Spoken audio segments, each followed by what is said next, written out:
Hello and welcome to my channel. Here you can listen to all 42 chapters of Rissoles, Arseholes, Sausages and Chips. Told from my perspective, this memoir traces the exploits of our British Army family of 5 through England, Germany, Hong Kong, Singapore, Zambia, and finally, Australia. If you're wondering where the title comes from, it's a play on the acronym from the Royal Army Service Corps. My amazing father said the food there was so bad the officers renamed it Rissoles, Arseholes, Sausages and Chips. So there you have it. Our lives were a switchback of adventure, danger, heartbreak and madness. I went to 15 schools and moved 38 times before being cast off into the world. We start in Dover Castle, UK, where I was born. I sincerely hope you enjoy these stories as much as I enjoyed living them. Assailants of the Fort. When my mother Betty discovered she was in the pudding club for the 3rd time, she prayed for a girl. Already saddled with my brothers Sean and Michael, a different species may have brought order from the chaos of her life. Instead, I and my Winkle turned up to spoil the show. Days later, she emerged from hospital to discover the British Army had shifted our home from St. Margaret's Bay to Dover Castle, minus my father who'd been carted off to fight in the Korean War. "At least he's better looking than them other buggers," the Batman said of me as I lay pink and fat in my cot. A Batman isn't a caped cartoon character. He's an orderly assigned to serve an officer of the British Army. His job is to apply polish to boots and belts, and in this case, ensure my father, Captain Edmund Cecil Joseph Dowling, or Ted, was presented at his starched best. Though Dover Castle had been built to fend off Napoleon, it didn't stand a chance against my out-of-control brothers. With Mike the ringleader, Sean and he could be seen racing astride their tricycles, freewheeling through networks of tunnels and dungeons en route to the moat, where the guardhouse duty corporal was obliged to dish out rock cakes to the captain's sons to shut them up. Exasperated, he would have to telephone my mother and be prepared to push them up the hill, back home. The army had a private slogan: "If something can't be eaten, moved or shagged, then paint it." Dover Castle had a moat, so in order to reach window frames that couldn't be eaten, moved or shagged, long ladders were erected so the military slogan could be justified. During one lunch break, Michael and Sean cruised the area on their tricycles. Cans of thick, slow-drying, oily green paint had been left unattended, so in an attempt to help, they painted the ladders as high as they could reach. As a result, work had to stop until the ladders were dry 24 hours later. With all this going on, the colonel in charge complained the Dowling brats were the worst children he'd ever had the misfortune to know. As was my luck, this sentiment somehow included me, a mere follower. To prove him right, my brothers chucked his chickens down a manhole. Right after that, we were transferred to Fordingbridge, where Ted became an instructor of gunnery. Back then, our new house at Fordingbridge lay on the fringes of the New Forest, where cattle and horses ran wild. If you fed and watered them for a couple of weeks, you could impound them, apply to the Agistore, and take ownership. "You can sell them off to any old passer-by," Betty chortled. She used all these odd, forgotten terms. Agistore was an officer of the King's Forest, who adjusted the cattle in his own pastures for a sum.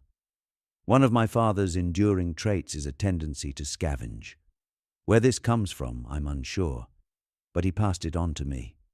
It is clear that outside of his military discipline, he was profoundly bohemian and showed all the characteristics of being so despite his battle dress, his sword, yes, he had a bloody sword, and his impossibly impeccable starched evening wear, topped off with a band of medals. About this time, between army postings, he scavenged a wrecked gypsy caravan from the woods. After making a few repairs, he piled us all in, and for weeks trekked across the English countryside.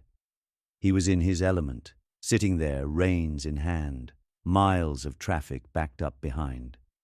Penny, our golden retriever, trotted along beside. The whole paraphernalia was drawn by Robin, the cart horse, who had to wear a coat to keep warm. Every time his coat was taken off, he sported a monstrous horsey hard-on. Years later, Betty told me about this, for I was unaware of such things at the time. Ted has an expression for an erection: Irish toothache. Probably an army expression for reasons I cannot fathom to this day. I wouldn't have known what it was anyway, being a toddler. Curious kids used to stand and stare at the toothache in awe. We were fortunate to experience such adventures. On our return, a local newspaper took a photograph of us and published an article. I remember seeing my gormless face peering out from behind Penny. Sadly, the cutting has vanished because we were always on the move and things got lost. Maybe we were all lost, and maybe we were gypsies. I often wonder if the grandparents made us the way we were. My mother's father, Baynard, was a mustachioed Canadian soldier who on occasion lived with my grandmother Ethel in a caravan, which had a curious, musty aroma mixed with the smell of butane gas. At night, the lights hissed and had to be pumped to keep the light going. The caravan idea came about soon after Baynard returned from Canada, where he was a military interpreter. They decided it was easier to buy a caravan and live wherever they wanted. Details are sketchy, but as Baynard came and went, it became obvious they had no permanent home. Later, we discovered Ethel had at one stage in her life been on the cusp of making it rich, but her sister charmed the wealthy man out of her arms. Alas, there they were, Baynard and Ethel, living in that tiny round caravan in the country wherever they wanted. Baynard would suddenly turn up like a sage from another universe. In winter, he'd tow our sledges across snowy fields behind his pink Humber. Sometimes he'd take us for long drives in that chrome-bumpered, leather-seated monster of a car, where we bounced around in the back, asking silly questions as he smoked and peered at us in the rearview mirror through his small, round spectacles. "Where are we going?" we'd inquire. "To Bury St. Edmunds," he always replied. We thought it was a joke, but in fact there is a town with that name. He was a lovely old man, smoked a pipe, rolled his own cigarettes. Old Bay, we called him. Bald as a cricket ball, smelled like a real grandfather, and let us do daring things like sit on the roof rack while he was driving. The perpetual smile on his face reflected his complete irresponsibility. A man who lived in the now. Just about every time I saw him, he was wearing a thick khaki uniform topped by a slouch beret. He came and went like a warm summer breeze. These were the days when you could park your car in a field and become friends with the farmer. The days when haystacks were proper stacks of hay where wild chickens laid their eggs. We would rummage through collecting breakfast. I loved Old Bay to death and anxiously awaited his return, but rarely saw him. As I reminisce about growing up in these mixed surroundings, never in one place long enough to sneeze, I see flashes of my brother Michael throwing a brick through the local bishop's car windscreen. Him feeding me some of my mother's Benzedrine. Me giggling, throwing a fit, passing out, and then going bananas, as Betty would say. Before we left Fordingbridge, Michael and Sean, and maybe me to some extent, accidentally burnt down Ted's meticulously built chicken run. Before he could kill us with his bare hands, he was posted back to Korea on another mission.